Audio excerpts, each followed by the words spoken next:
Hello students, welcome to Punjab success mantra and the mains current affairs session, जिसमें आज हम discuss करने वाले हैं अबाउट फिस्कल फेडरलिज्म। अभी रिसेंटली ही फिस्कल फेडरलिज्म का इशू एक बार फिर से न्यूज में रहा है। States have shown their concern about fiscal federalism.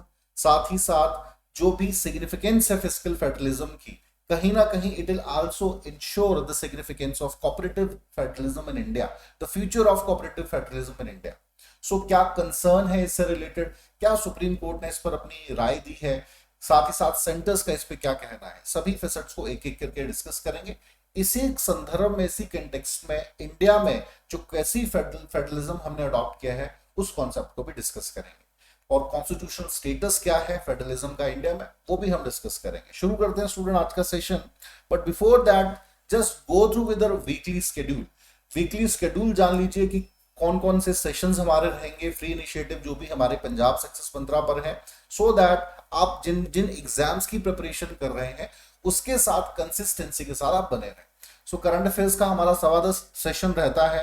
Then daily current affair issue हमारा सेशन रहेगा 12 बजे। पीसीएस एग्जाम जो भी तैयारी कर रहे हैं बच्चे, उनके लिए बहुत इंपॉर्टेंट है। डेली 10 एमसीक्यूज रिवीजन सेशन है, 2 बजे ये सेशन रहेगा। आफ्टर दैट पीवाईक्यू सेशन हमारा प्रीवियस ईयर जो पेपर्स का सेशन है, 3 बजे सेशन ये रहेगा। Student you can go through with all these sessions, ताकि जिन जिन भी एग्जाम्स की आप प्रिपरेशन कर रहे हैं सही प्रकार से आप तैयारी कर पाए। तो शुरू करेंगे अब अपना सेशन आज का। तो अभी रिसेंटली ये मामला उठा क्यों है, क्या विवाद हुआ है, उसको समझते हैं। सो अभी जो ऑनगोइंग डिस्कॉर्ड है सेंटर एंड स्टेट से related, specially ranging from the allocation of the financial resources to fixing of GST rates. Alright, central states में काफी लंबे समय से मामला रहा है कि जो भी जीएसटी से रिलेटेड फिक्सेशन है रेट्स का, वो सही प्रकार से होना चाहिए। Somewhere it should be on the basis of equality, ये स्टेट्स का कहना है, ठीक है ना। तो ये आरोप कहीं ना कहीं सही है। कोविड-19 में भी हमने देखा, वो आगे मैं डिस्कस करूंगा। तो ये थोड़ा सा विवादित मामला रहा है। नाउ अब थोड़ा सा फेडरलिज्म के कंटेक्स्ट में पहले बात करेंगे, then we will discuss the concept of fiscal federalism to.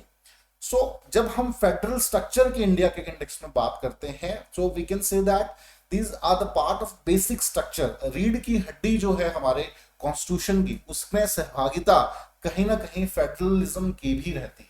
Simple terms में अगर मैं बात करूं, federalism simply means division of powers between centre and state governments. Alright, लेकिन इंडिया में हमने जो है क्वेसी फेडरलिज्म को अडॉप्ट किया है।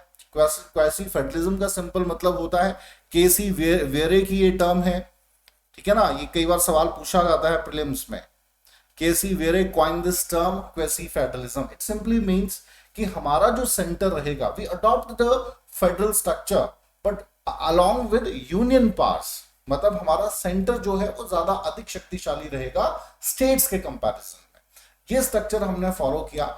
Even article 1 of the constitution में भी federation of the state term का इस्तेमाल नहीं है, ठीक है ना। लिखा गया है Bharat is basically union of states, India is basically a union of state. तो यहीं से हमें अंदाजा लग जाता है कि हमने जो भारत में है क्वेसी फेडरल स्ट्रक्चर को अडॉप्ट किया है।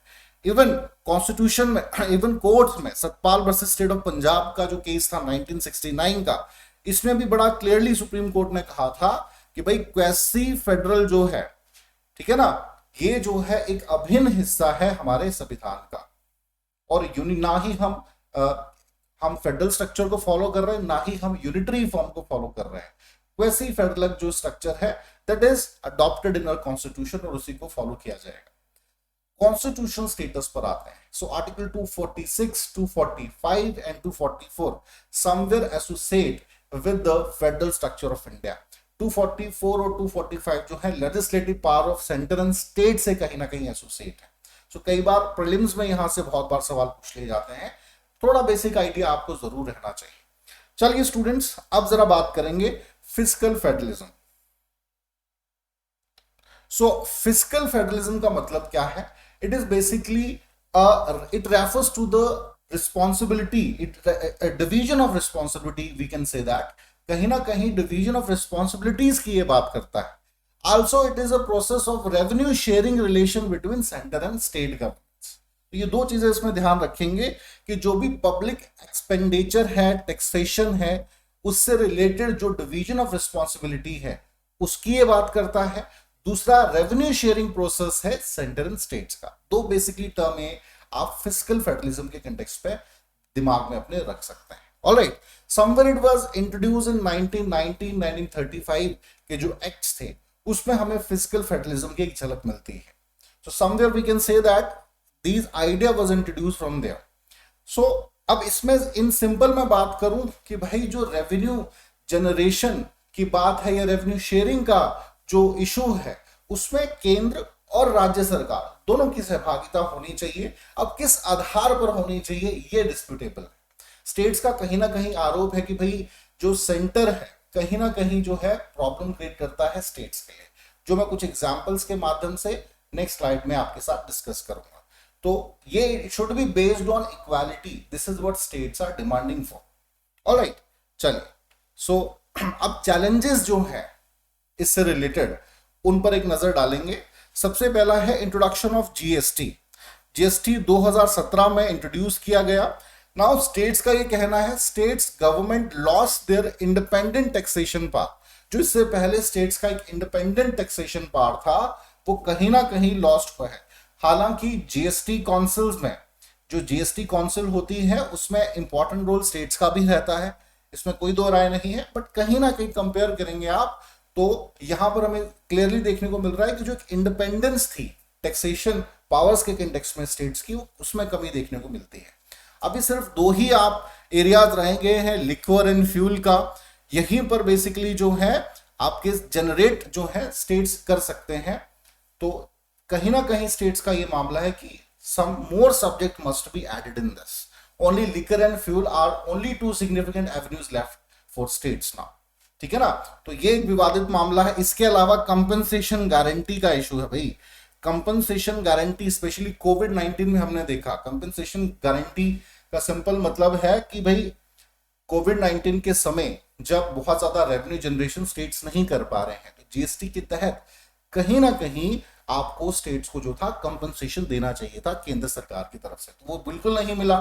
ठीक है ना, तो दीज आर समवेयर जो स्टेट्स है उनको समस्या है। वो कहते हैं कि भाई इक्वालिटी नहीं है। हालांकि आप ये बात कर रहे हैं that states have equal power in this regard to, but ये सिर्फ कागजों में ही है। हकीकत में कोविड-19 के टाइम भी हमने फेस किया और अभी भी डिफरेंट स्टेट्स जो है वो फेस कर रहे हैं। इसके अलावा स्टेट्स का ये भी मामला है, देखिए हर स्टेट जो हो वो इक्वल रेवेन्यू तो जनरेट नहीं कर पाता है। कुछ आपके जैसे मैं महाराष्ट्र का एग्जांपल लूं, महाराष्ट्र की जो आपका रेवेन्यू जनरेशन है उसको अगर मैं कंपेयर करूं नॉर्थ ईस्टर्न स्टेट्स के साथ या नॉर्थ स्टेट्स के साथ जिसमें हिमाचल, उत्तराखंड, जम्मू कश्मीर जैसे राज्य और यूटीज शामिल हैं, तो कहीं भी जस्टिसेबल नहीं होगा। ठीक है ना, तो ये इनका जो रेवेन्यू जनरेशन है समवेयर जो है इन स्टेट्स को भी कंपनसेट करता है। सो ये भी एक ये जो आपके स्टेट्स हैं यहां पर सवाल उठाते हैं। ठीक है ना, सो डिस्प्यूटेबल मामला है और देखते हैं now what further compensation. Specially मुझे लगता है जो कंपनसेशन गारंटी के कंटेक्स्ट में जो एक कमिटमेंट है सेंट्रल गवर्नमेंट का, क्योंकि जब भी आपकी कह लीजिए विपत्ति की स्थिति बनती है तो हम कहां देखें, हम केंद्र सरकार की तरफ ही देखते हैं। राज्य सरकारें कहां देखेंगे, वो केंद्र सेंट्रल गवर्नमेंट की तरफ ही देखेंगे। तो उनको जो है इसमें जरूर कंपनसेशन मिलना चाहिए था, जो कि नहीं मिला। तो ये एक बहुत बड़ा कारण है और इससे रिलेटेड ये इशू अभी भी बना हुआ है। चलिए नाउ अभी सुप्रीम कोर्ट ने जजमेंट इससे रिलेटेड दी है जीएसटी फेडरलिज्म रिगार्डिंग जीएसटी, उसमें उन्होंने क्या कहा है उस पर बात कर लेते हैं। सो यूनियन एंड स्टेट्स, ये सुप्रीम कोर्ट ने कहा that union and state legislature have equal simultaneous and unique powers to make laws on GST. ठीक है ना, ये बड़ा क्लियरली सुप्रीम कोर्ट ने कहा कि ऐसा नहीं है कि भाई केंद्र सरकार के पास ज्यादा शक्तियां रहेंगी, इक्वल साइमल्टेनियस जो पावर्स हैं दोनों के पास रहेगी जीएसटी से संबंधित लॉज को बनाने में। तो उसमें कोई डिस्प्यूट नहीं होना चाहिए। ये अगर कोई डिस्प्यूट होता है तभी तो कोऑपरेटिव फेडरलिज्म जो है वो इंप्लीमेंट कर पाएंगे ना आप भारत की बेहतरी के लिए। इट्स वेरी इंपॉर्टेंट कि कोऑपरेटिव फेडरलिज्म को हम बढ़ावा दें। ऑलराइट, सो समवेयर जो भी इश्यूज हैं ये स्टेट्स को और सेंट्रल गवर्नमेंट को आपस में मिलकर बैठकर सुलझाने चाहिए। सो आई होप स्टूडेंट बेसिक आपको कॉन्सेप्ट समझ आया होगा और अभी रिसेंट ये क्यों इशू न्यूज में रहा है, यू आल्सो गॉट इन।